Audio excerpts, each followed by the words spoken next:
Hierdie is Landbou Weekblad se weervernoot-video vir Sandveld. In kort, humiditeit bereik hoogtepunte teen 100%. Risiko vir swamdruk is hoog. Hier is die besonderhede. Sedert Januarie het ons 147 mm reën gehad, 167% meer as die 5-jaar gemiddelde. Groeigraad daar sedert Januarie staan op 1401.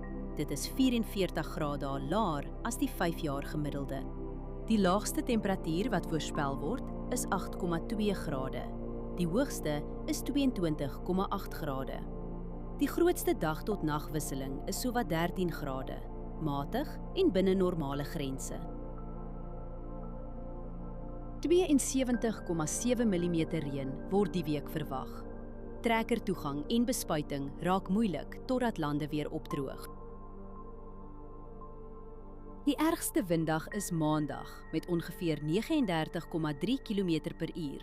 Vir my spuit op daardie dag. Nog een dag die week raak ook 15 km/h of meer. Hou windsnelheid op die dag self dop voordat jy spuit, asook windrigting, windvlae, temperatuur, humiditeit en delta T. Verdamping is die hele week onder 3 mm. Oorbesproeiing in die soort toestande hou risiko in vir wortelsiektes. Humiditeit is meestal hoog en blaarnatheid gaan Dinsdag sterk wees. Dus is die kans vir hoë swamdruk aansienlik. Onder die toestande kan swaminfeksies vinnig versprei op vatbare blokke. As jy een ding doen, oorweeg dit om voorkomende swamdoder vir die eerste droë, kalm oggend te skeduleer. Hierdie weerinligting is gebaseer op werklike data vanaf meetstasies. Die data word deur TerraClim skoongemaak en geverifieer. KI-interpretasies word deur grondwaarheidsdata onderlê.